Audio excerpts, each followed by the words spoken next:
Tadi begitu mau turun dari mobil baru saya dikasih ayat oleh Tuhan, ya. Ayat yang saudara dan saya sudah sangat sering dengar, ayat yang saudara dan saya rasanya, ya, kalau disampaikan oleh hamba Tuhan itu pasti bilang amin, amin, amin, dan senang. Yaitu bagi Tuhan tidak ada yang mustahil. Pasti senang kan? Amin. Ya, nah sekarang kita mau lihat.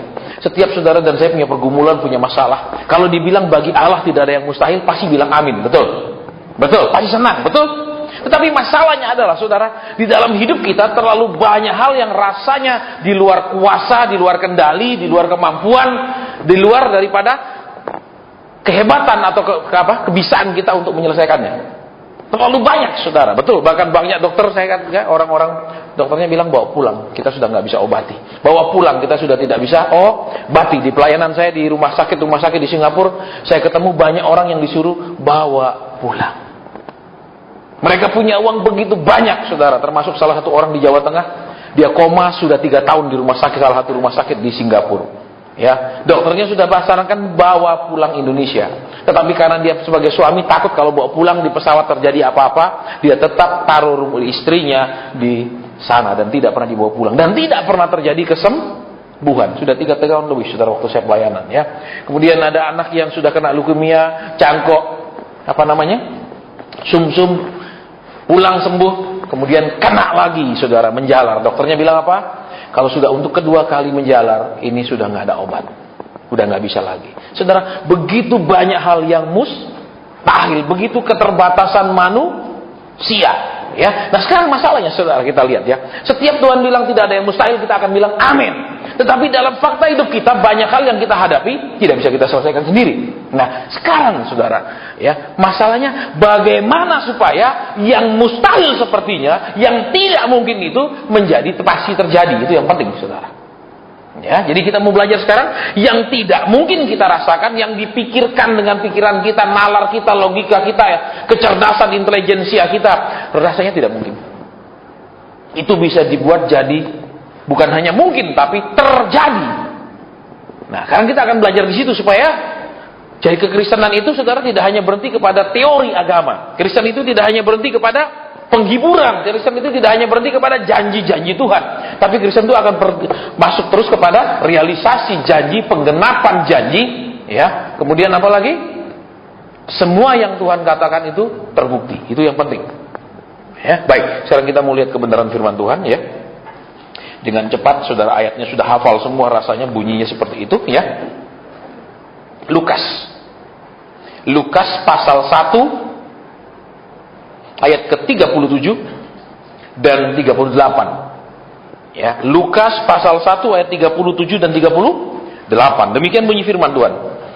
Sebab bagi Allah tidak ada yang mustahil. Kata Maria, sesungguhnya aku ini adalah hamba Tuhan, jadilah kepadaku menurut perkataanmu itu. Lalu malaikat itu meninggalkan dia. Saudara, perhatikan di sini, ya. Kalau saya akan ambil beberapa cerita tentang hal-hal yang mustahil, dari mulai kitab Kejadian, ya, di Perjanjian Lama contohnya, ya. Ketika kemudian Abraham sudah berumur 99, ya, Sarah sudah berumur 89, malaikat datang kepadanya bilang, tahun depan kamu akan melahirkan, ya. Sarah tertawa dalam hatinya. Tapi Tuhan bilang, bagi Tuhan tidak ada yang mustahil. Jadi, saudara perhatikan dari mulai kitab Kejadian, ya, banyak sekali orang yang mempertanyakan kuasa Tuhan, banyak orang yang mempertanyakan komitmen Tuhan terhadap perjanjiannya dan rencananya sendiri. Ya, kemudian kalau saudara lihat lagi di zaman Nabi Yeremia, ya, Raja Zedekia hidup tidak mau bertobat. Terus Tuhan bilang apa? Aku akan mendatangkan Nebukadnezar untuk menghancurkan. Dan dia katakan apa firman Tuhan? Bagi Allah tidak ada yang mustahil. Ya, jadi dia merasa aku nggak perlu berubah. Ya, aku tidak perlu dengarkan apa yang dikatakan oleh firman Tuhan lewat Nabi Yeremia. Dia merasa hidup aman, tapi Tuhan bilang, aku akan datangkan Nebukadnezar. Dan bagi Allah itu tidak mustahil. Dan itu terjadi, saudara, mereka dibuang ke Babel. Ya, kemudian di dalam kisah raja-raja juga, saudara, ya, ada kejadian ketika mereka sudah kelaparan, Tuhan katakan apa? Besok pagi akan ada kelimpahan makanan. Ya, tapi si kepala pasukan bilang tidak mungkin. Nah, berarti apa, saudara? Kita mau lihat dulu poin-poin ini, ya. Supaya intinya sekarang kita mau mengerti, supaya apa yang mustahil itu terjadi. Supaya yang mustahil itu terbukti bahwa itu bisa digenapi. Itu yang penting. Karena kita orang Kristen seringkali mentoknya di situ, saudara. Kita orang Kristen seringkali, masa bisa sih? Apa mungkin sih? Nah, lihat sekarang ya. Ketakutan, kekhawatiran, kegelisahan, itu sering berawal daripada pertanyaan tentang kesetiaan Tuhan, komitmen Tuhan. Ya, bener nggak sih dia janji begini, tapi buktinya kenapa begini? Kenapa, saudara? Ketika Maria didatangi malaikat, ya, dia menjawab, sesungguhnya aku ini adalah hamba Tuhan. Di sini kuncinya, saudara. Ya, saya akan bahas di sini. Kita akan lihat dulu akar-akar daripada hal-hal yang tidak mungkin. Contohnya lagi, saya akan ambil di Perjanjian Baru. Ketika Tuhan Yesus ada di gunung bersama Petrus, Yohanes, dan apa lagi? Salah satu murid itu. Ya, yang terjadi apa, saudara? Ya, murid-muridnya kan didatangi oleh seorang bapak membawa seorang yang sakit ayam. Kemudian murid-murid tidak bisa sembuhkan. Yesus turun gunung, ya, dia mendengar ada ribu-ribu, ditanya apa? Ada apa? Bapak itu bilang, guru, anakku kubawa kepadamu, tapi mereka tidak bisa sembuhkan. Terus Tuhan bilang, tidak ada yang mustahil bagi orang yang percaya. Berarti apa, saudara? Seringkali dalam pergumulan kita, dalam beban masalah kita, mencari solusi, mencari kesembuhan, mencari jawaban doa, mencari pertolongan, kita sudah pergi ke para hamba Tuhan. Kita sudah mendengar begitu banyak khotbah, pengajaran, mungkin kita terima pengurapan, penumpangan tangan, ya, macam-macam. Tetapi keadaan tidak berubah. Keadaan tidak berubah. Sampai apa yang terjadi, saudara? Sampai Yesus datang berhadapan dengan Bapa itu, barulah mulai terjadi kesembuhan buat anaknya. Berarti apa, saudara? Tahap kalau segala sesuatu mustahil. Kita sudah mencoba cari hamba Tuhan, kita sudah mencoba didoakan, kita sudah minta nasihat, kita sudah semua. Kalau itu belum terjawab, kalau itu belum ada perubahan, sekaranglah waktunya, saudara, cari Yesus sendiri, bukan cari pendeta lagi. Saya ulang kembali, saudara.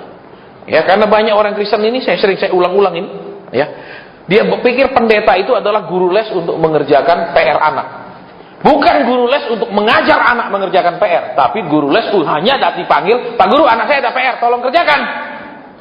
Jadi Pak Guru itu akan kerjakan PR-nya, atau Bu Guru itu kerjakan PR-nya, anaknya tidak pernah diajar mengerjakan PR. Ya, jadi hamba Tuhan apa? Harus mengajar, ayo anak Tuhan jadi pelaku firman. Bukan kami yang ambil alih doa, kami yang ambil alih, kami yang dukung doa. Ya, hamba anak Tuhan enggak. Terus apa lagi, saudara? Kita hanya mengajar mereka, Tuhan yang salah, Tuhan yang menunda kebaikan, Tuhan yang menunda pertolongan, Tuhan yang memang pelit kalau kasihnya sedikit-sedikit, sehingga kita harus mintanya banyak, hasilnya sedikit. Ya, Tuhan yang selalu berlambat-lambat. Itu yang seringkali dilukiskan dari khotbah-khotbah di mimbar. Kenapa? Umat Tuhan sudah baik, sudah setia. Saudara bisa dibayangkan kalau kita bekerja selalu menjelekkan atasan kita. Umur kita biasanya nggak panjang kerja di perusahaan itu sebenarnya, betul? Nah, kita lihat lagi di sini kembali apa? Ya, Maria menghadapi sebuah hal yang mengejutkan, betul? Maria dikatakan wanita yang baik, betul, saudara? Bukan berarti kalau kita hidup baik, semua berjalan baik, tidak. Jadi ingat, kalau kita hidup baik tidak berarti semua harus berjalan baik. Justru kalau kita hidup benar, kalau kita hidup menyenangkan Tuhan, kadang banyak hal berjalan kurang baik menurut kita, loh, saudara. Buktinya apa? Dia kan mau menikah, ini ceritanya, betul? Sudah tunangan, tiba-tiba Tuhan bilang kamu harus mengandung oleh Roh Kudus. Dan akibatnya Yusuf mau membuang dia. Jadi saudara lihat dulu yang pertama, ya. Sebelum saudara dan saya bisa mengalami hal-hal yang mustahil dalam hidup kita, hal-hal yang ajaib, ya, perbuatan-perbuatan yang dahsyat dalam hidup kita, pahami dulu yang pertama, bahwa saudara dan saya harus berubah dari menjadikan Tuhan alat menjadi kaya, alat mencapai tujuan, alat sukses, alat berhasil, alat mengumpulkan uang, alat untuk apa? Memberikan saudara rumah dan kekayaan. Mulai dirubah menjadi alat di mana Tuhan melakukan kehendak dan rencananya. Jadi apa? Sering kita punya Tuhan, kita bilang, Tuhan, saya kepingin rumah besar. Kita memperalat Tuhan untuk memberi kita rumah. Tuhan, saya butuh mobil. Kita memperalat Tuhan untuk memberikan kita mobil. Jadi yang pertama dulu, saudara, kenapa terlalu banyak hal yang begitu sulit nampaknya dalam hidup kita, sulit kita raih, sulit kita dapatkan, sulit terjadi, padahal itu sudah dijanjikan Tuhan? Karena kita tidak pernah ada revolusi mental merubah dari memperalat dan memperhamba Tuhan menjadi alat dan hamba Tuhan. Kalau kita ingin membangun sebuah rumah, kita akan panggil apa? Kontraktor. Kontraktor itu akan mempekerjakan tukang-tukang, betul. Tukang-tukang itu akan bekerja sesuai dengan gambar yang sudah ada, betul. Jadi tukang-tukang ini istilahnya menjadi alat buat si pemilik proyek. Tukang ini bekerja tidak boleh maunya sendiri. Amin. Betul apa ya? Nah, saudara seringkali lihat, saudara dan saya jujur aja sebagai orang percaya, lebih banyak rencana Tuhan yang dikerjakan di dalam hidup kita, kita mengerjakan rencana Tuhan, atau Tuhan yang kita suruh mengerjakan rencana kita. Jujur. Jujur. Saya ulang. Saya ulang lagi supaya saudara dan saya tangkap. Hidup saudara dan saya lebih banyak menjadikan Tuhan alat untuk mencapai yang sudah kita mau, apa hidup kita dijadikan alat supaya kehendak Tuhan jadi? Yang mana lebih banyak? Lebih banyak kita peralat Tuhan. Amin. Amin. Jujur saja saudara. Nah, kembali lagi ke sini dulu poin yang pertama sebelum kita masuk poin yang kedua. Ya. Perubahan ini apa? Tuhan kan punya rencana yang mulia. Amin. Tuhan bilang apa? Kamu tidak akan pernah turun tapi terus naik. Kamu tidak akan menjadi kepala tapi menjadi ekor. Apa? Bukan tidak menjadi ekor tapi menjadi kepala. Betul. Janji Tuhan indah sekali. Amin. Indah sekali. Amin. Tapi kenyataannya seringkali sebaliknya. Amin. Kita menjadi ekor. Betul. Lagi apa enggak? Ada KHR sana, kita pergi ke sana. Ada pendeta anu, kita ngekor terus, saudara, tidak pernah jadi kepala, betul? Iya apa tidak? Loh, iya apa tidak? Kenyataannya begitu kan? Kita cuma jadi ekor, katanya jadi kepala, amin. Kamu akan terus naik, tidak pernah turun, tapi buktinya jam doanya turun, semangatnya turun, letih lesu dan segala macam, katanya terus naik, amin. Kenyataannya selalu Nah, kembali ke kebenaran di sini dulu. Jadi supaya begitu banyak hal yang sepertinya mustahil dalam hidup kita, supaya itu bisa terjadi, biarkanlah Tuhan mengerjakan kehendaknya, rencananya dalam hidup kita. Berarti apa, saudara? Supaya kita ini jadi orang yang bahagia, berhasil, jadi orang yang sukses, ya, biarkan rencana Tuhan yang jadi, bukan rencana saudara dan saya. Halo, saya ulang lagi dulu supaya nangkep. Anda kalau tidak, aduh kenapa ini berat sekali, kenapa ini berat sekali, kenapa ini susah sekali. Intinya apa, saudara? Saya pernah cerita sama saudara, ya. Saya pernah puasa 2 tahun penuh. Hanya makan jam 6 sore, minum jam 6 sore, selesai. Tunggu besok sore jam 6, teng, ambil minum, ambil makan. Nggak ada di tengahnya, boleh minum, boleh makan apa? Boleh makan kue, boleh makan buah, nggak ada. Ya, tidak ada. Saya berdoa dengan satu permintaan, Tuhan kembalikan saya ke pekerjaan saya. Kenapa? Katanya engkau mau jadikan saya hamba Tuhan. Sekian tahun ini apa? Nggak jelas. Ini bukan menuju jadi hamba Tuhan. Ini menuju ketidakpastian, kegelapan, kekacauan, dan buang-buang waktu. Nggak ada yang jelas ya, saudara. Katanya menjadi hamba Tuhan, nggak ada yang undang khotbah. Katanya mau jadi hamba Tuhan, nggak ada apapun. Dan itu bertahun-tahun. Kenapa? Saya tidak mengizinkan Tuhan mengerjakan rencananya, tahapan-tahapan prosesnya dalam hidup saya. Saya maunya kalau dia bilang A, langsung menuju ke A. Itu kan? Betul? Jadi yang kedua, saudara-saudara dan saya merubah dari memperalat Tuhan menjadi alat Tuhan. Dan yang kedua, saudara dan saya harus rela melewati tahap-tahap proses supaya yang dia rencanakan, dia janjikan semua yang baik dalam hidup kita itu jadi. Jadi jangan bilang begitu dia bilang, aku akan mengangkat engkau, langsung diangkat. Tidak. Seperti lihat saudara, ketika Tuhan mengutus Samuel pergi Daud, dibilang dia kan diurapi jadi raja, langsung jadi raja. Tidak. Ada belasan tahun dia diproses. Perhatikan dulu yang kedua, saudara. Ya. Jadi, seindah apapun rencana Tuhan, seindah apapun janji Tuhan, saudara dan saya harus punya kerelaan mengizinkan Tuhan bekerja di dalam kita, mengerjakan kita lebih dulu. Saya ulang. Ya, jadi tidak ada khotbah saudara percaya pulang dengan kelimpahan. Saudara percaya tahun ini Tuhan angkat saudara, tidak ada kalau nggak ada lewat proses, omong kosong semua. Ya, jadi apa? Nah, masalahnya ketika kita diproses, kita seringkali bilang nggak tahan Tuhan, nggak kuat Tuhan, nggak mampu Tuhan, ini sudah terlalu lama Tuhan, ini sudah. Bukan karena itu terlalu berat, bukan karena itu terlalu menyakitkan, bukan. Tetapi karena kita ingin selalu hidup nyaman. Lihat, orang Israel di padang gurun tidak Tuhan turunkan Senin Kamis itu mana, setiap hari turun. Jadi nggak kurang makan, amin. Amin. Nggak kurang makan kan? Nggak ada dibilang karena cuma makan mana maka terjadi busung lapar karena kekurangan gizi, karena mana itu tidak mengandung cukup gizi. 4 sehat 5 sempurna, 6 bahagia, amin. Duh, bener dong? Kalau cuma 4 sehat 5 sempurna betul makanan, tapi nggak ada uang bisa bahagia nggak? Harus ada ke-6, amin. Duh, iya benar. Terus kalau sudah nikah ada yang ke-7, amin, kerukunan, damai sejahtera. Ya harus ada lagi, nggak cuma 4 sehat 5 sempurna, betul? Ya benar. Coba lihat, hanya mana diturunkan, tapi kita tidak tahu mana itu ternyata mereka tidak pernah kekurangan gizi, betul? Betul. Lo coba saudara makan satu jenis makanan saja, bisa jadi kekurangan gizi, bisa karena efek samping, betul? Betul. Saya orang yang sangat suka kalau duduk makan kacang tanah. Saya bisa makan itu 2 kelinci punya yang 800 gram sebentar, duduk tak terus jalan 800 gram sendiri. Akibatnya saya sering kena asam urat. Karena yang berlebihan apapun itu, karena sekalipun katanya kacang mengandung fiber baik untuk jantung, tapi kalau dimakan sekilo KO. Saudara. Tapi ternyata mereka dikasih mana nggak pernah disebut di sana. Maka ada yang busung lapar, ada yang kemudian kena penyakit mata. Karena kenapa? Mana tidak lengkap gizinya. Ternyata itu super lengkap. Amin. Nah, lihat sekarang apa?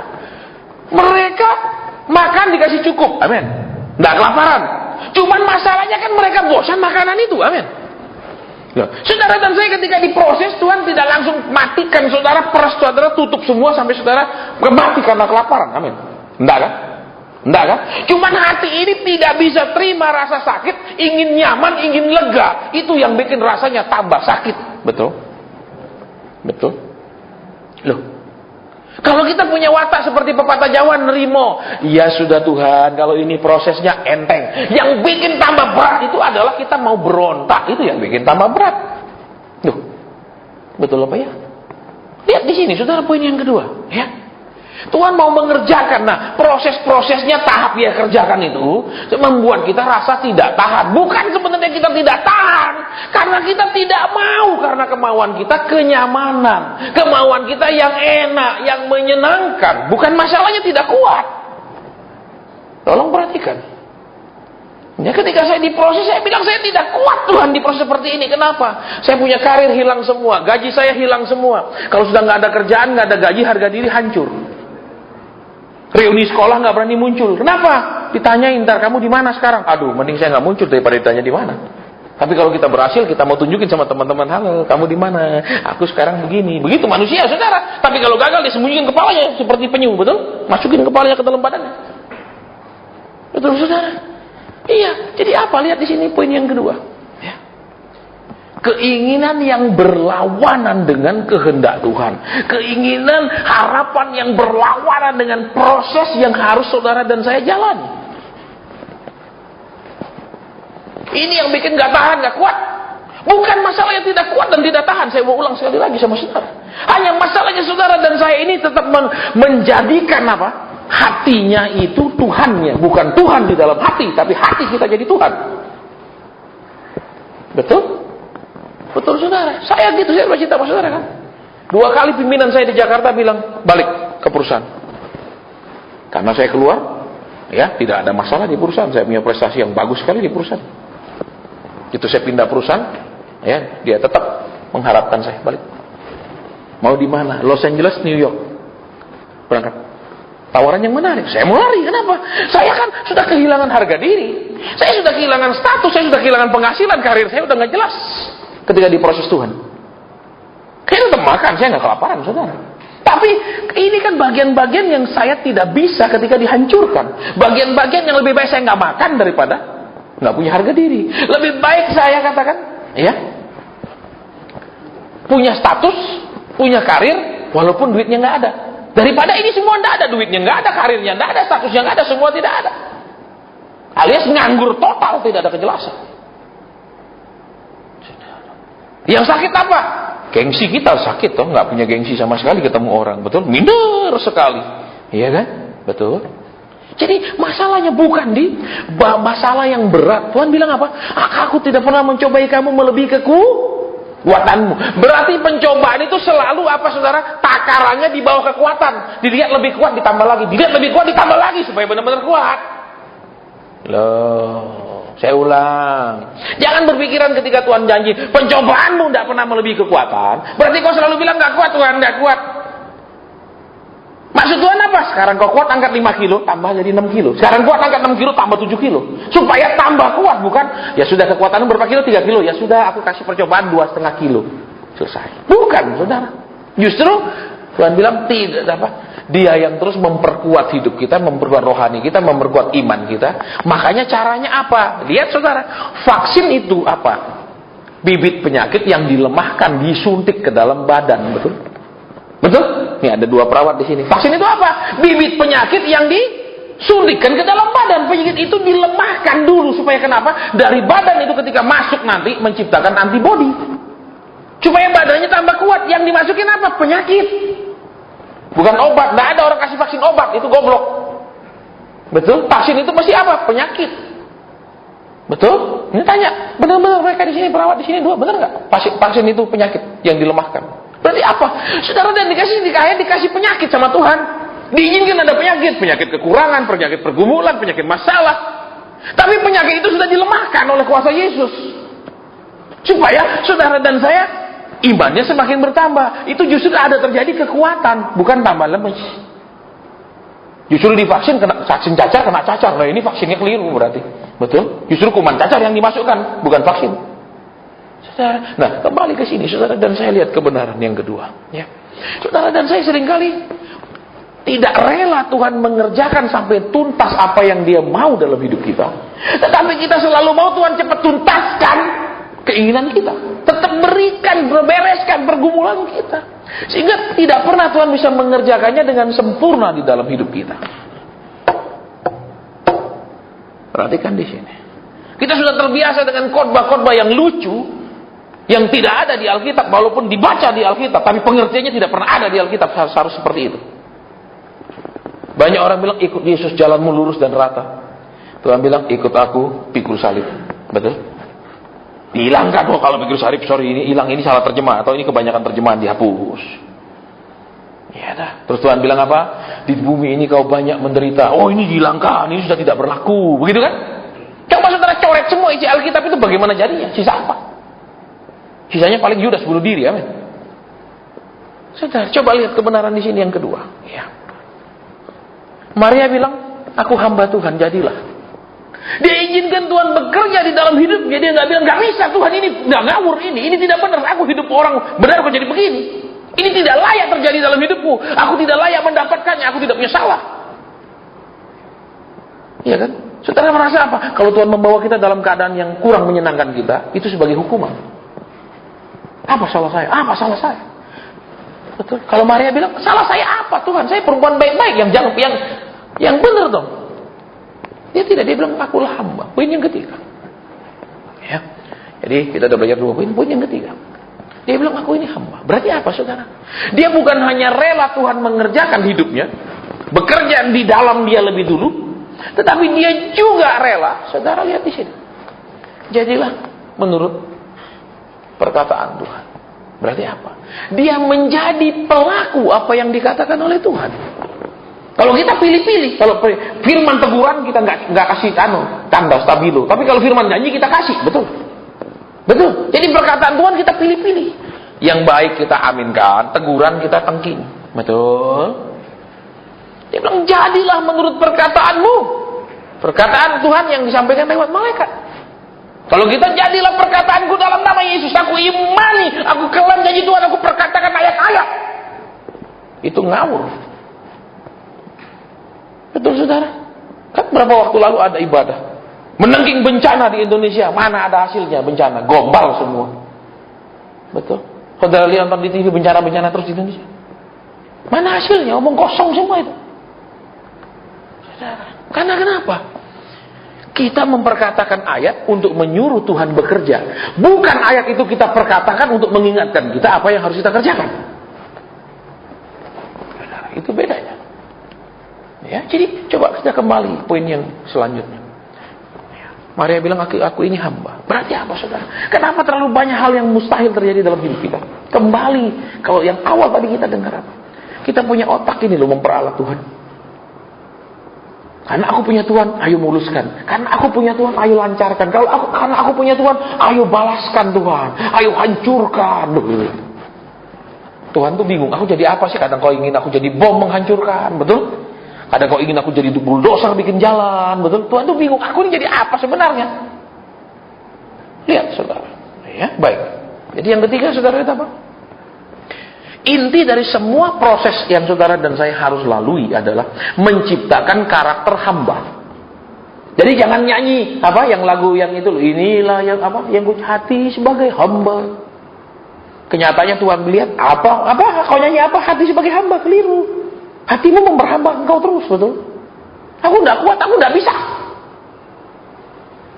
Ya kan? Selalu intinya aku tidak kuat dan aku tidak bisa. Alasannya karena itu. Kenapa? Karena saudara dan saya begitu mendewakan suasana hati, ya perasaan hati, sehingga kalau ada yang sakit kita tidak terima. Kalau ada yang tidak menyenangkan hati kita tolak. Padahal perlu hal-hal itu terjadi supaya hati saudara dan saya berhenti jadi Tuhan. Ya, saya pernah saksikan sama saudara kan kadang ada perintah Tuhan yang saya nangis tapi saya lakukan. Ada perintah Tuhan yang begitu menyakitkan saya rasa tidak bisa terima tapi saya kerjakan dan sambil menangis. Persis seperti seorang anak, dia sedang asik nonton TV, papanya bilang belajar. Oke, dia tinggalkan TV, dia belajar tapi air matanya mengalir karena dia tertarik nonton TV. Dia terpaksa tapi dia kerjakan. Nah, sama ini coba lihat ini yang selanjutnya. Hati saudara dan saya kenapa selalu ingin disenangkan? Kenapa selalu ingin dijawab? Selalu kita berharap apa yang ada di hati saya Tuhan lakukan, Tuhan berikan apa keinginan di dalam Tuhan kerjakan, Tuhan kabulkan. Tetapi sementara keinginan Tuhan, sorry aku tidak peduli Tuhan.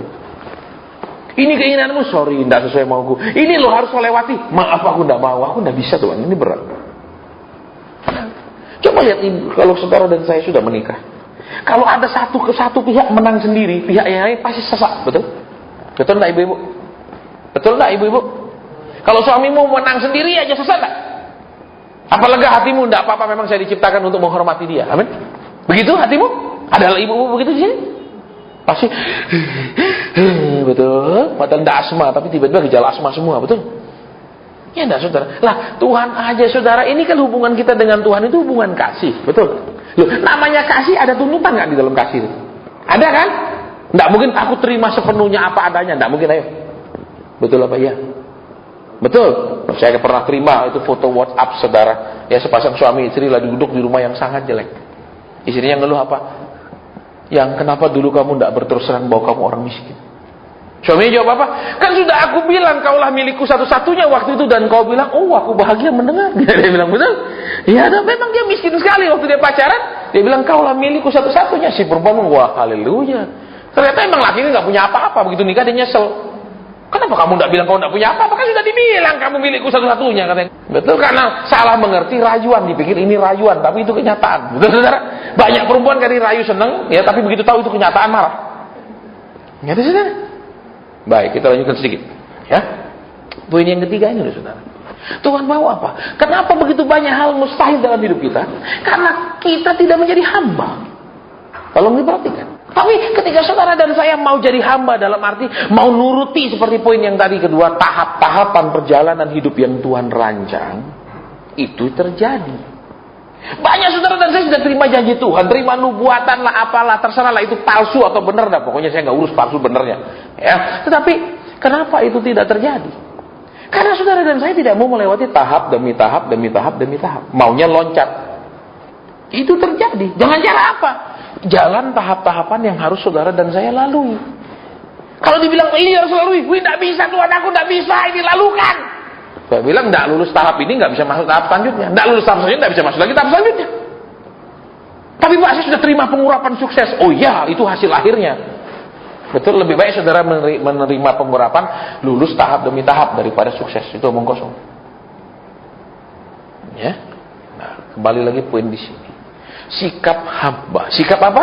Kalau hamba itu mengerjakan maunya sendiri atau mengerjakan mau tuannya? Mau tuannya. Berarti apa saudara? Kembali ke ujung yang pertama lagi intinya. Berhenti memperalat Tuhan tapi jadi alat Tuhan. Disuruh apa? Ya.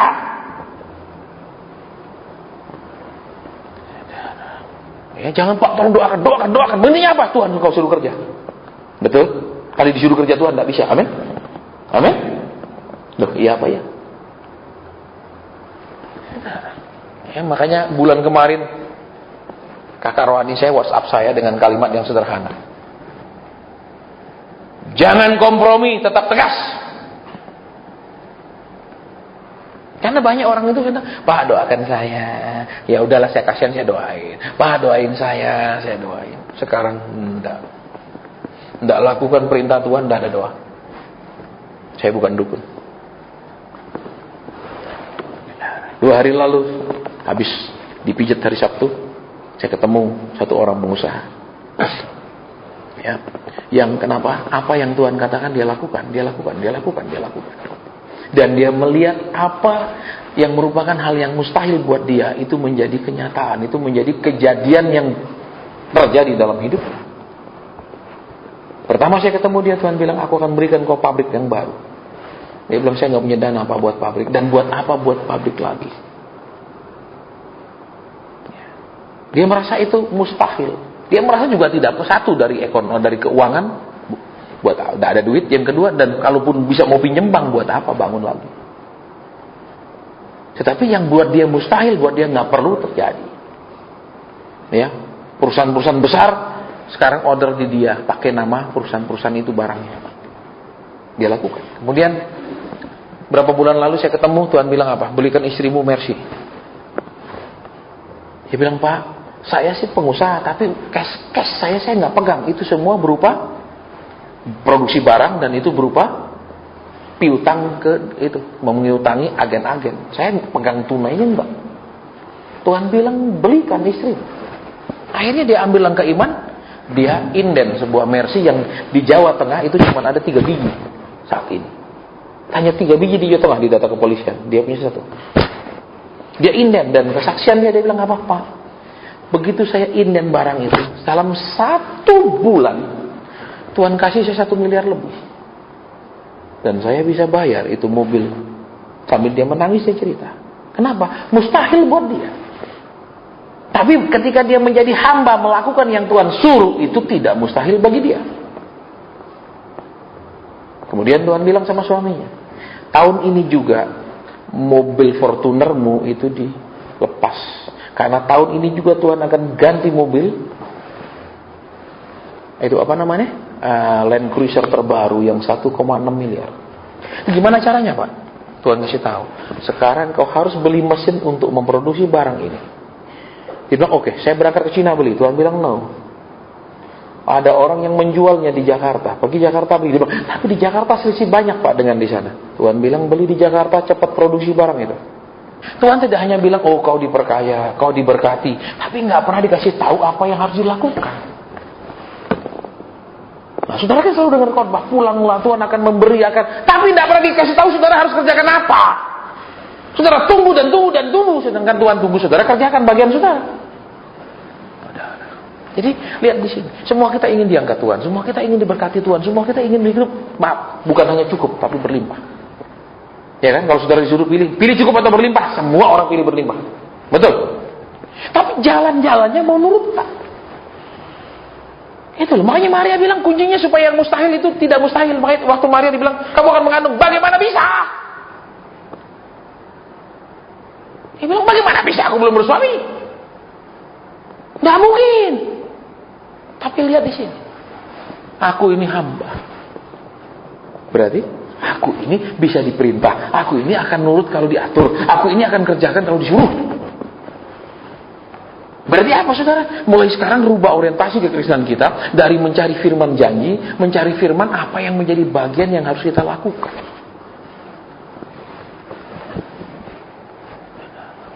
Kalau kita sudah lakukan, Tuhan bilang Tuhan setia. Betul, kita lakukan bagian kita, Tuhan akan lakukan bagian dia. Selesaikan dengan begitu mudahnya. Cuma masalahnya kita selalu konsepnya ikut Yesus. Yesus akan beri, Yesus akan tolong, Yesus akan adakan, Yesus akan cukupkan. Selalu Yesus yang kerja bakti, sementara kita hanya main perintah, minta. Ini yang terus-menerus, makanya banyak orang kecewa jadi Kristen. Kenapa? Kok begini? Kok gak ada perubahan? Tuhan juga bingung, nak. Kamu ngerti enggak sih firmanku? Kamu ngerti enggak sih kebenaran? Kamu udah ngerti enggak sih tatap yang harus kau lalui di dalam kekristenan? Betul sudah? Betul? Loh. Perhatikan di sini, saudara. Ya, Maria bilang, jadilah kehendak menurut perkataan. Jadilah. Aku ini hamba. Sekarang berarti apa? Saudara dan saya ini mau nggak sih bisa diatur Tuhan? Selama nggak bisa diatur Tuhan, selalu cenderung ngatur Tuhan, nggak ada mujizat dalam hidup kita. Ya, tidak ada mujizat. Padahal kalau saya mau bilang saya butuh ganti kendaraan, gampang. Betul? Tapi kalau sudah bersikap hamba, tidak lagi ada sikap nuntut. Yang ada sikap, ada kewajiban yang harus dikerjakan. Masalah upah, bos yang hitung. Tapi kalau menjadi bos, kita yang hitung, bantu Tuhan hitung upah kita, amin. Ini sudah doa sekian lama, mesti sudah dijawab loh Tuhan. Betul? Ini sudah bergumul sekian lama, mesti sudah diberi loh Tuhan. Kita yang menghitung upah kita. Coba saudara punya karyawan, hitung upahnya sendiri, terus nuntut sama bos suruh bayar. Itu karyawan kira-kira dipecat atau disayang, betul? Jadi masalah yang paling inti sekali adalah kita tidak menjadi hamba. Kita nggak bisa diatur Tuhan. Hobinya ngatur Tuhan. Betul? Berapa minggu ini kan ada satu orang yang nguber saya. Pak Asen tolong, ini gudang sama Pak Anu harus dijual atau tidak? Ini gudang sama rumah harus dijual atau tidak? Dan itu pertanyaan yang sama berbulan-bulan dengan jawaban yang sudah diberikan. Dia berharap jawabannya berubah. Kemarin Jumat dia datang, Pak ini saya yang anu. Saya bilang, sudah Tuhan bilang apa? Kok tanya ulang lagi? Alasannya, dia tanya ulang, siapa tahu sudah berubah Tuhan punya pikiran. Loh, justru Tuhan itu tidak berubah pikirannya. Amin. Kalau dia berubah pikirannya, dulu kita setia, sekarang nggak setia, dia berubah pikiran, sialan nih anak nipu gua. Dulu setia, habis gua kasih nipu, hilang, dipites. Ya. Tuhan kan nggak berubah pikirannya, betul? Ya, mungkin itulah kelemahan manusia, amin. Lagi butuh cari Tuhan, lagi butuh setia kepada Tuhan, lagi kepepet cari Tuhan, amin. Udah diberi kelegaan semua, bye-bye Tuhan. Sementara istirahat dulu cari ya, amin. Tapi percayalah, kita akan bertemu kembali di lain kesusahan, amin. Tuhan tahu, saudara. Kalau sudah susah pasti ketemu lagi, anaknya datang, Tuhan, amin. Ku datang Tuhan ketika kepepet, amin. Tuhan sudah tahu, tiap datang bukan untuk memuji, dia tahu pasti ada kebutuhan lah, amin. Dia mau cari orang yang datang gak ada kebutuhan tapi datang, betul? Bukan karena ingin diberi mau minta, tapi karena mengasihi, ingin ketemu doang, udah muji-muji selesai, gak doa-doa minta. Halo, saudara lihat kembali di sini, ya. Sekarang poin yang kelima. Jadilah padaku menurut perkataanmu itu. Lalu malaikat itu meninggalkan. Lihat, seringkali sesudah firman disampaikan, suatu rencana Tuhan disampaikan, itu sepertinya kemudian apa terjadi, Tuhan itu semakin jauh.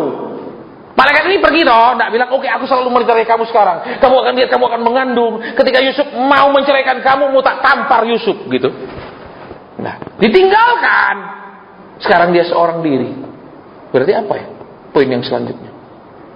Saudara, kalau sudah terima pesan Tuhan, janji Tuhan, Tuhan bilang aku akan cukupkan, aku tidak pernah meninggalkan kamu, kamu tidak akan kubiarkan bergumul sendiri, kamu tidak akan kubiarkan jatuh sampai tergeletak. Begitu banyak janji. Tapi kemudian Tuhan tidak selalu bimbing kita, pegang kita terus. Sekarang apa? Ketika dia seperti jauh, tetap percaya nggak? Ketika dia seperti, mana sih janji itu kok tidak terjadi? Mana? Tetap pegang nggak janji itu? Pertanyaannya di situ. Jadi poin yang selanjutnya, poin yang kelima. Seberapa kuat saudara dan saya tetap percaya apa yang Tuhan katakan, itu Tuhan akan lakukan. Seberapa saudara dan saya punya mempercayai komitmen Tuhan atas mulutnya, karena Tuhan tidak seperti mulut kita yang dolak-balik. Betul? Sebentar bilang, Tuhan, ku percaya. Tuhan bilang, kalau kamu percaya gak bingung, goblok. Betul? Aku percaya. Lagunya kan tambah tinggi. Betul, Tuhan bilang nipu. Mulutnya bilang percaya, betul, pikirannya ruwet. Amin. Loh, kalau orang percaya tenang, amin. Loh, iya apa enggak? Iya apa enggak? Saudara, saya sering naik pesawat tua, saya sering naik pesawat baru. Kalau saya naik pesawat yang tua, saya agak khawatir.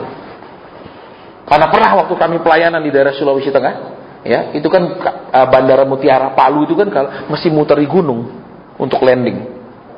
Begitu dia muter, suaranya tek, gitu keras sekali itu suara. Ini rasanya hilang, saudara. pesawat terbang begitu, seperti ada sesuatu di dalam yang terjadi, keras sekali. Logam beradu dengan logam. Gimana ndak ngeri? Kalau mobil paling ngerem minggir. Kalau di sana ngeremnya kemana? Nggak bisa ngerem sebentar terus nggak gini. Nah bisa pasti siar hilang. Buka mata malaikat semua. Biasanya gitu. Ya udah alamnya lain dikirim, betul? Itu gratis kirimnya. Itu terus apa? Lemas. Begitu dia landing, lega ya Tuhan. Nggak akan kunaik lagi pesawat-pesawat tua Tuhan. Itu. Ya, tapi kalau pesawat baru, goncang-goncang. Nah ini baru 2 tahun pesawatnya goncang nggak masalah. Tapi kalau pesawat tua, ini 20 tahun sudah kuat nggak? Ada ketakutan, ada ketidakyakinan. Dan saya biasanya kalau lihat pilot-pilotnya masih muda, saya biasanya nggak nyaman. Tapi kalau udah lihat pilotnya senior-senior, tenang. Saudara, dan terus kalau saya sering keluar negeri, saya lihat kan kadang di airport lah ada eksekutif lounge itu kan kita duduk, kadang pilot-pilot yang mau menerbangkannya juga duduk situ minum kopi. Oh saya lihat, oh ini dari Etihad Airline atau ini dari Lufthansa. Oh saya naik pesawat ini, pilotnya bule, lebih aman rasanya. Kenapa saudara? Kalau saudara naik pesawat-pesawat yang Eropa itu, mereka kalau ketemu awan, mereka nyamping ke kiri, mereka nyamping ke kanan, mereka nggak terobos. Walaupun terobos awan seperti itu nggak bikin pesawatnya jatuh, tapi bikin penumpangnya nggak nyaman. Tapi mereka supaya tamu nyumbang nyaman, dia ke kiri, dia ke kanan, jadi lebih nyaman. Jadi yuk kembali kita lihat di sini. Poin yang tadi apa? Poin yang terakhir? Poin yang terakhir tadi? Malaikat meninggalkan dia. Jadi jangan berharap ketika saudara dan saya itu Tuhan itu selalu seperti dekat, Tuhan itu selalu langsung nolong, Tuhan itu selalu bela, tidak dibiarkan goyah sedikit pun. Keliru. Dia ditinggalkan. Sekarang dia pegang enggak itu keyakinan, pegang enggak imannya, bertahan enggak? Nah, seringkali ketika saudara dan di saya Tuhan memang tidak pernah tinggalkan karena Tuhan ada di mana-mana, betul? Kalau dia tinggalkan berarti dia enggak di mana-mana dong. Loh, iya apa enggak? Loh. Coba saudara bayangkan kalau Tuhan itu tidak bersama dengan saudara, dia pergi, berarti di Kudus itu Tuhannya enggak ada, betul? Loh, iya apa enggak? Coba mikir dulu sedikit ya, jangan mikirin masalah saja, mikir mulai pakai otak sedikit. Katanya Tuhan ada di mana-mana, betul? Berarti di mana caranya dia tinggalkan saudara kalau dia di mana-mana? Loh. Pernah mikir? Loh. Pernah mikir enggak kalau Tuhan itu memenuhi segala sesuatunya di alam semesta ini dia ada Tuhan. Terus saudara bilang ditinggalkan Tuhan, itu saudara tinggal di mana? Di mana yang enggak ada Tuhannya gitu loh.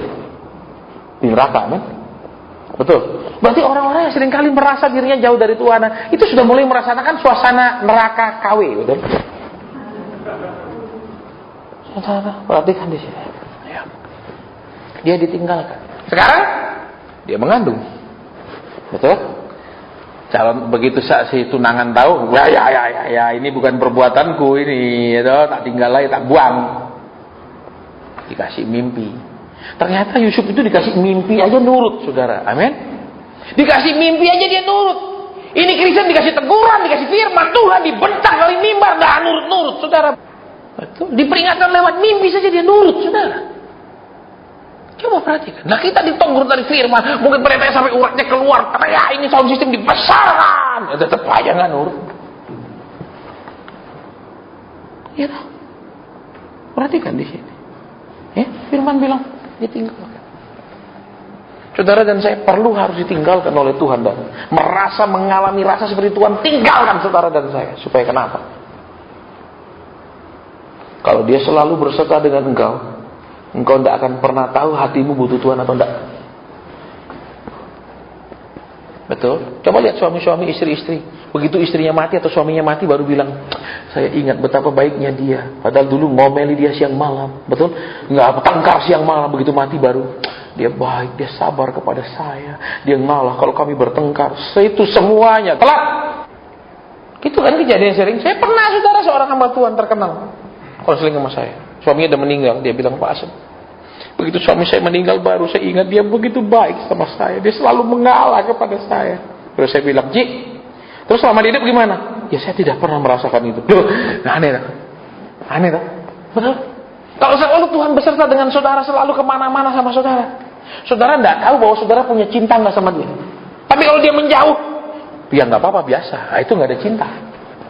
Tapi kalau saudara yang ngetek kangen dia, itu baru saudara yang terbukti mencintai. Halo? Makanya perlu satu hari Tuhan sepertinya jauh dari kita, sepertinya. Saudara kalau biasanya jauh dari Tuhan stres, amin. Amin. Loh, ya toh, kalau semakin jauh pasti banyak stres, amin. Tapi kalau disuruh mendekat juga stres, males, amin. Loh, ya apa enggak? Jauh stres, suruh mendekat juga stres, amin. Bangun ngapain? Baca firman ngapain? Saya bukan pendeta, ya toh, di stres juga, betul? Di situ saya mengerti sebenarnya dia tidak pernah tinggalkan kita, dia selalu ada. Masalahnya hati kita yang sering berubah, merasa ditinggalkan, merasa tidak diperdulikan. Halo. Terus sama tuh kayak ibu-ibu, biar suamimu juga di rumah, tapi kalau dia sibuk nonton TV aja, kau merasa dia tidak peduli, amin. Amin. Padahal mungkin dia sangat peduli, karena kenapa? Nih ajak kamu ngomong, kau ajak ngomeli dia, jadi dia lebih baik. Ya saudara, daripada istriku lebih banyak bikin dosa, aku nonton TV aja. Dia sayang kan, bisa jadi. Jangan bilang kau tidak perhatikan aku. Kau tidak mau ngomong sama aku, kau mau dekat, bisa jadi dia. Setiap saudara dekat sama dia, saudara keluarkan keluhan, omelan, dan lain-lain. Jangan hanya berpikiran kalau laki itu diam berarti dia tidak sayang. Bisa jadi dia supaya ibu istrinya tidak lagi mengeluarkan kalimat-kalimat berdosa. Amin. Loh iya. Saudara, jujur aja lah saudaranya, ibu-ibu coba. Masih pacaran kan lebih banyak diam, betul. Betul ya, mau di sini. Begitu sudah nikah, ngomong. Ayo banyak siapa sekarang ngomong kalau di rumah tangga kalau sudah nikah? Ibu-ibu tuh. Betul, bahkan tambah tua tambah banyak ngomong, betul. Sudah kaki lemah, betul, pikiran sudah lemah, sudah pikun, tapi mulut tidak pernah lemah, selalu terima kekuatan baru tuh.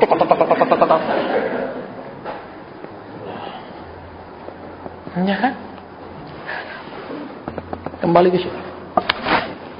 Malaikat meninggalkan dia. Sekarang dia berdiri sendiri. Sekarang dia seorang diri. Tunangannya pun tidak mengerti dia. Berarti apa? Saudara perlu diuji. Seakan-akan Tuhan pergi dari saudara. Kalau engkau bilang, ya sudah Tuhan sudah jauh, ya sudahlah aku namun doa. Tuhan rasanya begitu jauh, udahlah aku malas baca firman. Berarti itu tidak pernah ada tumbuh rasa cinta. Makanya Tuhan perlu jauh supaya lihat ada cinta tidak sih anakku sama aku kalau tak tinggal. Ya, makanya saudara coba orang pacaran, yang laki aja yang nelpon, yang perempuan tidak pernah nelpon, nggak tahu dia bahwa dia cinta. Betul, banyak orang begini, sering saya ketemu. Lebih baik kita menikah dengan orang yang mencintai kita daripada orang yang kita cintai. Kalau kita mencintai dia, kita sakit hati, lebih baik biar dia cintai kita. Lebih baik kita menikah dengan orang yang mencintai kita daripada yang kita cintai. Nah, itu banyak orang mengatakan. Padahal itu apa? Berarti dia mau menang sendiri. Betul, dia nggak cinta, dia mau berharap dicintai aja. Mana bisa? Lama-lama sesak juga. Betul? Duh, iya apa nak? Karena saudara tahu, mencintai juga berarti siap disakiti, siap dilukai, siap bersabar, siap mengerti walaupun rasanya malas untuk mengerti. Itu. Halo. Halo. Saudara, baik. Poin yang terakhir. Ya. Sesudah malaikat meninggalkan dia,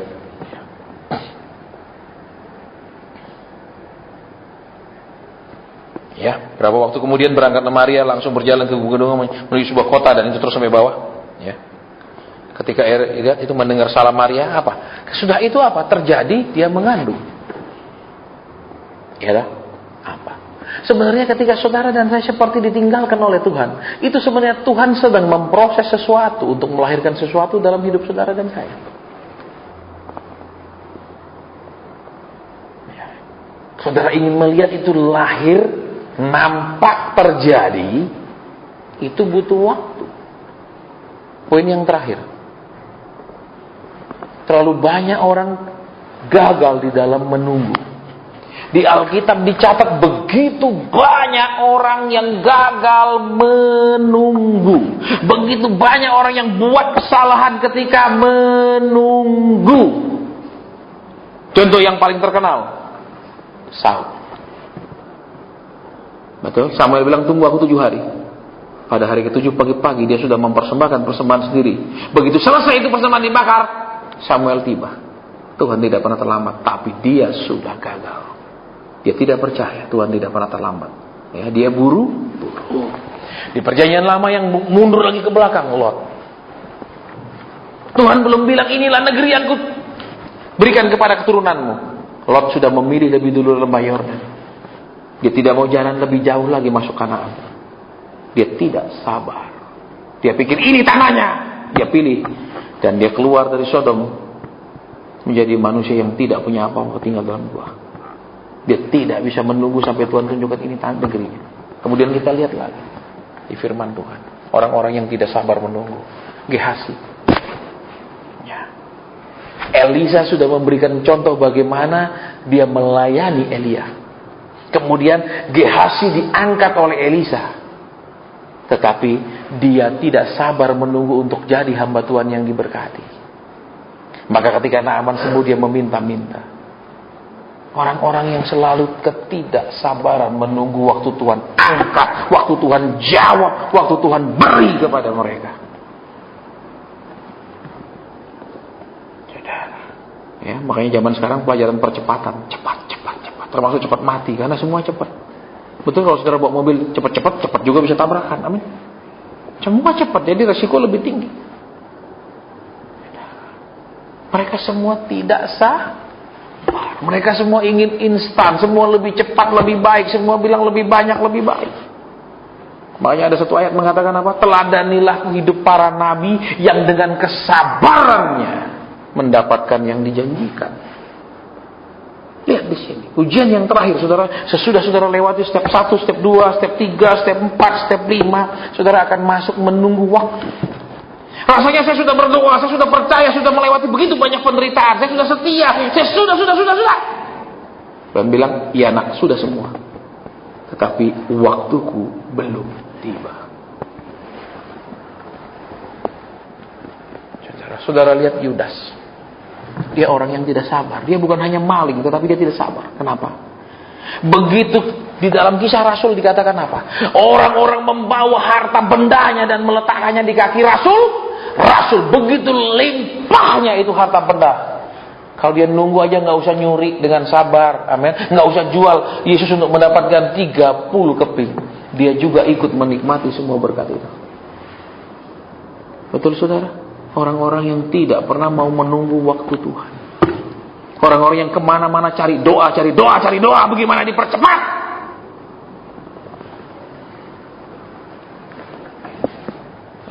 Itu yang bikin orang gagal. Itu yang bikin orang malas. Itu yang orang bikin lesu-lesu karena sudah.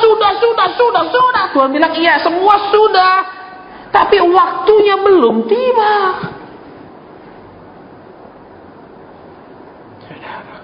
Ini yang bikin susah orang Kristen. Nah, malaikat sampaikan dia ditinggal. Sekarang dia mulai mengandung.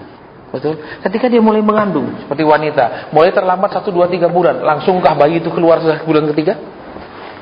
Betul? Langsung keluar, lahir? Dia tunggu waktunya yang tepat. Kalau dia prematur, dia bisa cacat, dia bisa penuh kelemahan di hidupnya kalau dia lahir prematur. Dia harus lahir cukup waktu supaya lahirnya sehat. Betul? Betul? Sementara saudara dan saya paksakan semuanya harus cepat terjadi, cepat dilahirkan. Perhatikan kebenaran di sini. Jadi tidak ada doa suruh dia cepetan Tuhan, ayo tolong. Yang ada apa? Aku ini hamba-Mu. Kalau ada proses yang lain lagi yang aku harus kerjakan, aku harus lalui. Oke, bos. Jangan, Pak, tolong doakan, Pak. Tolong, Pak, tengkingkan, Pak. Patahkan, Pak. Loh, kok suruh matahkan rencana Tuhan? Wih, hebat. Betul ini hamba Tuhan. Ini pasti bukan hamba Tuhan. Hanya setan yang bekerja siang malam untuk mematahkan rencana Tuhan. Betul? Betul? Saudara. Oke. Saya nggak bahas lebih dalam lagi. Tapi ingat, yang pertama, revolusi mental. Jadilah, apa tadi? Alat. Alat. Bukan memperalat. Jadilah hamba, bukan Jangan, Tuhan saya begini nih, adakan Tuhan. Tuhan bilang, nah, aku ingin kamu jadi alatku. Aku ingin kamu ngerjakan mauku. Terus apa? Biarlah Tuhan mengerjakan di dalam kita. Bukan, saudara, seperti tadi, kerjakan ini, kerjakan itu, kerjakan. Dia tertarik mengerjakan hidup kita dalam dulu. Nanti luarnya otomatis beres. Tuhan bilang apa? Ada ayat yang saudara dan saya pasti bingung ketika Tuhan bilang, bersihkan dulu cawan bagian dalam, maka bagian luarnya akan bersih. Saudara bingung nggak? Coba, saudara punya cawan mangkok, saudara bersihkan bagian dalam. Nggak mungkin luarnya otomatis bersih. Betul?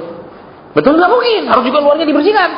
Karena Tuhan tidak berbicara tentang mangkok, itu hanya perumpamaan. Tuhan bilang apa? Kalau hidup kita ini sudah bersih, masalah-masalah itu juga pergi. Kenapa? Bersih sendiri. Tapi kalau ini kita belum bersih, itu pasti banyak nempel di luar-luarnya. Pergumulan ini, penuh. Ya, makanya jangan didoakan masalahmu selesai, bukan, diajar supaya dalamnya bersih. Nanti itu otomatis luar-luarnya itu bersih, nggak ada nempel problem, nggak ada nempel-nempel, itu nggak ada, dia bersih sendiri. Coba saudara punya kompor gas lagi nyala, berani nggak kecoa di atasnya jalan-jalan? Terus apa lagi? Serangga, semut ngumpul di situ, berani? Nggak ada dong, semua jauh otomatis, betul. Saudara lagi punya makanan begitu panas, berani lalat nyedot, berani? Lalat aja nggak sebego itu. Tapi ketika kita sudah dingin, semuanya dingin, kompor gas itu bisa kalau malam tikus lari-lari di atasnya. Kenapa? Dia nggak ada apinya. Betul? Betul? Nah, yuk, sekarang kita belajar. Ujian yang terakhir itu yang paling berat. Menunggu. Ketika semua sudah kita lakukan, kita sudah setia, kita sudah taat, kita sudah.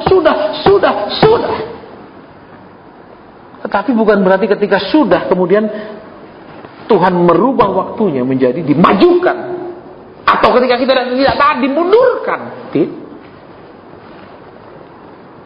Dia tepat waktu. Betul? Betul? Ketika Yusuf sudah menyelesaikan semua proses yang harus dia lalui, dia keluar menjadi Perdana Menteri. Nanti buka di Mazmur kalau tidak salah 105. Kalau terjemahan bahasa Indonesianya berbeda sekali dengan terjemahan bahasa Inggris. Terjemahan bahasa Inggrisnya katakan, sampai semua firman yang disampaikan kepada dia itu, firman itu diuji. Bukan Yusuf yang diuji, firman itu yang diuji. Jadi ketika Tuhan bilang, aku akan tolong engkau, firman itu yang diuji. Terbukti tidak jadi menolong. Bukan kita yang diuji. Kalau Tuhan bilang, aku akan berikan engkau, firman itu diuji, terjadi nggak itu pemberian sampai? Bukan kita yang diuji, saudara. Jadi jangan bilang aku diuji, keliru. Ya, nanti saudara baca terima bahasa Inggrisnya berbeda sekali dengan terima bahasa Indonesia. Ya, sampai firman itu teruji. Makanya firman Tuhan bilang di Mazmur kan, firman itu teruji betul seperti apa? Emas yang diuji dimurnikan 7 kali. Jadi Tuhan membuktikan, firmanmu ngomong gini loh ya, kamu buktikan terjadi nggak? Nah, sementara itu mau dibuktikan, tentu saja ada halangannya, ada ujiannya, karena itu mau dibuktikan. Kita teriak-teriak. Intinya kita ingin hidup nyaman. Kita ingin hidup sesuai kehendak kita. Kita ingin hidup sesuai dengan semua yang kita bayangkan, sebuah hidup yang ideal. Sementara Tuhan pasti merancang yang lebih baik buat kita. Katanya janji Tuhan lebih indah, amin. Rencana Tuhan lebih indah. Tapi Tuhan bilang, aku kerjakan ya. Aduh Tuhan, jangan Tuhan, ini tidak indah Tuhan, amin. Yang kita mau apa? Yang mudah, amin. Semua tidak jadi mustahil ketika kita bersati hamba. Ketika kita bilang, oke Tuhan, aku nurut. Oke Tuhan, aku rela. Baik Tuhan, aku kerjakan. Barulah itu semua tidak mustahil. Tapi kalau tidak bisa Tuhan, ini menyakitkan, ini tidak menyenangkan, ini. Semua janji Tuhan jadi mustahil. Semua jadi Kita selesai sampai di sini, kita pulang. Ya, korbannya gampang-gampang, amin. Pak, nggak ada doa. Tuh, dari tadi ayatnya bilang suruh melakukan, bukan doa. Amin. Loh. Ya apa enggak? Apa Maria kemudian disuruh, ya aku berdoa supaya Tuhan katanya aku mau melahirkan, ayo bikin kandung, bakal aku pegang, mengandunglah aku, begitu? Tidak ada.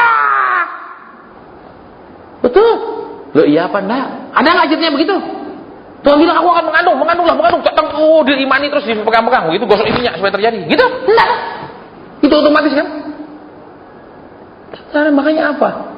Nanti cari di internet kalau bahasa judulnya. Doa bukanlah jawaban segalanya. Saudara rajin berdoa kayak apapun, saudara tidak lakukan yang menjadi bagian saudara itu omong kosong. Sekalipun saudara tidak berdoa, tapi saudara lakukan yang Tuhan mau, itu terjadi. Tapi tentu saja kalau saudara lakukan itu butuh kekuatan yang didapat dari doa. Perhatikan. Berarti apa? Doa minta kekuatan untuk bisa lulus. Doa minta kekuatan untuk bisa melakukan. Bukan doa minta Tuhan lakukan. Mulai dirubah. Mulai dirubah. Saudara, supaya aku bisa lakukan yang kau mau. Aku bisa kerjakan. Itu yang diminta. Bukan ayo kerjakan Tuhan. Ayo Tuhan. Kalau saudara di proyek lihat yang begini-gini. Ini mandornya. Amin. Padahal itu buruhnya kan bingung jadi kacau. Betul?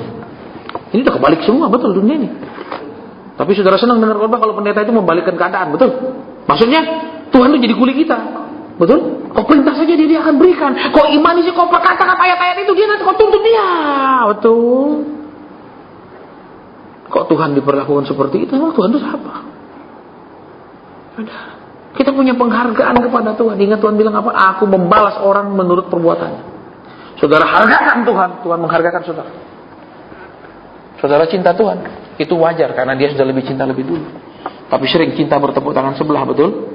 Dia cinta kita murni, kita cinta materi. Betul? Kalau kau beri, kau baik. Tapi kalau kau tunda, kurang baik. Amin? Iya tak? Kita ini rata-rata cinta materi, saudara. Iya kan? Halo? Halo? Loh, kok diam? Coba lihat di sini lagi. Tuhan sedang menunggu orang-orang yang bilang, ini aku hamba. Bukan ini aku yang memperhamba engkau. Ya, makanya kakak Rohani saya waktu di WhatsApp saya, dia bilang tidak kompromi. Berarti, oke, saya bilang ini peneguhan. Orang tidak taat sama Tuhan, orang tidak nurut Tuhan, tidak ada lagi doa-doa. Tidak ada lagi didukung doa, tidak ada lagi ayo tolong Pak tanyakan Tuhan, tidak ada. Tidak ada kompromi. Ya. Supaya kenapa? Sekolah yang disiplin itu kalau ada guru yang keras di dalamnya. Waktu saya kuliah pun ada satu instruktur yang keras minta ampun. Kami sudah kuliah, tetapi kami diperlakukan seperti anak kecil. Mau masuk ruang kuliah, berbaris seperti anak kecil, tangan dibeginikan. Kuku panjang, pulang. Ini rambut harus seperti cepak, tidak kelihatan daun telinga, pulang. Ini rambut di sini kena kerah, pulang. Itu kuliah. Persis seperti anak kecil. Saya sampai sakit hati, saudara, karena saya sebelumnya kuliah di Fakultas Hukum. Saya bebas mau pakai baju apa saja yang saya mau. Begitu saya kuliah di situ, mau masuk pada red semua. Persis anak TK, periksa kuku, periksa rambut, periksa sepatu, tidak disemir. Keluarkan sarung apa? Ini handkerchief, what is handkerchief? Ya, lap sepatumu sampai kilat. Tidak pakai ikat pinggang kau pun. Tidak bawa sabut tangan, pulang. Anak kecil. Kami diperlakukan persis lebih daripada seorang anak TK. Masih bawa sabut tangan, masih bawa sisir, masih sepatu mengkilat, kuku bersih. Ini masih pendek sekali, ini nggak boleh kena. Anak kecil. Saya berontak, saudara. Kenapa? Nah, orang di Fakultas Hukum mana ada yang begini-gini. Mau kuku saya sepanjang apa juga nggak ada masalah. Mau rambut saya gondrong nggak ada masalah. Orang kuliah nggak ada aturannya. Masalah pakaian dan lain-lain. Saya berontak. Kenapa? Ini buat apa? Tapi kemudian baru saya sadar, itulah standarnya kalau mau kerja di hotel. Kalau mau kerja hotel bintang 5, kalau mau di losmen silakan. Kami diajar apa? Target kalian adalah hotel bintang 5, bukan hotel losmen. Maka inilah standarnya. Kukumu harus benar, rambutmu harus benar, semua harus benar. Nah, Tuhan punya standar dalam hidup saudara, bahwa saudara disebut berhasil, saudara disebut apa saja yang dikerjakan berhasil, saudara disebut kerja terus semakin naik, tidak pernah turun. Itu standarnya Tuhan. Tapi kita maunya cukup Tuhan, naik sedikit aja udah bagus, betul. Kalau saya bisa baca 3 ayat saja sehari udah bagus, biasanya kan tidak pernah Tuhan. Betul. Kalau saya bisa baca 1 pasal 2 minggu, 1 pasal udah cukup loh Tuhan, tuh udah lumayan. Sebelumnya aduh parah. Amin. Ya toh? Kita tidak mengerti standar yang Tuhan siapkan dalam hidup kita. Kita cuma mau berkatnya maksimal, amin. Sementara kewajiban kita seminimal mungkin, amin. Amin. Ya dok, kita ini Kristen makan gaji buta, betul? Nggak kerja kepingin banyak berkat, amin. Nggak nurut kepingin banyak diberi, amin. Halo, agak diam. Pak, kalau khotbah gini nggak amin sih Pak. Tapi kalau percaya di awal tahun, pertengahan tahun Tuhan akan berkati, di akhir tahun Tuhan akan lipat ke, amin. Betul, Tuhan takut pasti menyingkir Tuhan. Betul, ini karyawan model pendemo semua, betul. Kerja malas tapi demo melulu, betul, minta naik gaji, ya mana? Halo, agak diam. Pak, kalau khotbah gini besok kami tidak datang Pak, biar sepi. Ya, saudara butuh Tuhan apa enggak, itu aja ini. Betul, banyak pendeta takut dia nggak didengarkan. Banyak pendeta takut nggak terkenal. Dia lebih takut tidak dikenal manusia daripada tidak dikenal Tuhan. Saya nggak peduli. Lebih baik aku dikenal Tuhan daripada dikenal manusia. Manusia kenal kita bisa apa sih? Saudara sakit dia bisa sembuhkan, nggak bisa. Kalau Tuhan kenal kita, ya tak? Mulai sekarang, yuk jadi punya hati aman. Baik Tuhan, aku kerjakan. Baik, kalau caranya begini, baik Tuhan. Kalau levelnya begini, baik Tuhan. Kalau jalannya mesti begini, baik Tuhan. Jangan jalannya yang lain dong Tuhan. Amin. Kasih aku pilihan jalan 5, aku mau pilih salah satu. Loh, kok enak? Betul? Halo. Sip. Jadi yang terakhir tadi apa? Menunggu waktu Tuhan. Sudah doa, sudah. Tuhan bilang, nak, tunggu ya, aku udah tetapkan masanya. Oke. Dan untuk mau menunggu itu mesti Tuhan berikan kesabaran, berikan iman, berikan tetap pengharapan yang tidak pernah goyah, berikan kerelaan menunggu sampai waktu itu. Jangan pahit ketika nunggu. Tapi kenapa kita mesti menunggu? Pertanyaan kan begitu saudara. Kenapa kita mesti menunggu? Kalau sudah tahu jawab. Kalau sudah tahu syarat-syarat terpenuhi, sudah ada kan? Kalau Tuhan tidak punya ketetapan waktu, berarti apa? Semua kita yang atur tuh. Bayangkan kalau semua masing-masing Tuhan tidak punya penetapan waktu, penetapan timetable istilahnya, ya, bisa dibayangkan kekacauan yang akan terjadi. Ya, saya nggak jelasin kekacauan itu terlalu panjang, terlalu teologis ya. Tapi kita mau selesai jam 9 lebih. Yuk, udah nggak pakai doa dah. Kenapa? Saudara doa pulang, jangan didoain pendeta di gereja terus di rumah nggak doa. Ya? Jadi sini nggak pakai doa, saudara pulang dan berdoa. Ya, kita mau balik sekarang. Betul, ini namanya membalikkan keadaan. Biasanya kita terima lah, jadi udah aku diberkati, pulang nyaman. Nggak pakai yang terima lah. Ya, pulang doa sendiri. Amin. Itu namanya membalikkan keadaan. Ini yang benar ya, jangan dibalik. Kita yang doa, saudara nggak. Masa guru les ngerjain PR? Betul, enak aja. Guru les ngajar anak supaya ini loh caranya ngerjain supaya besok dia di sekolah pinter. Bukan ngerjain PR-nya, tapi nggak diajari cara ngerjakan PR. Ya, makanya kami sekarang ngajar saudara, ayo supaya nggak usah itu ini loh jalan-jalannya, kerjakan sendiri. Jangan bapak tolong doakan, enak aja. Gitu. Enak tuh didoakan, amin. Saudara percaya kuasa doa kan? Percaya, suruh doa sendiri enggak? Itu tipe maling, amin. Orang kerja dia yang nikmati, amin. Jadi maling. Betul? Dia tuh orang nanam saudara yang nikmati buahnya, petik-petik sendiri. Itu apa? Maling kok. Kalau nurut nanam, nurut nikmati itu bener. Amin. Bapak yang doakan bakar. Ya, enggak naksir saya begitu gitu. Baik, kita tutup, selesai.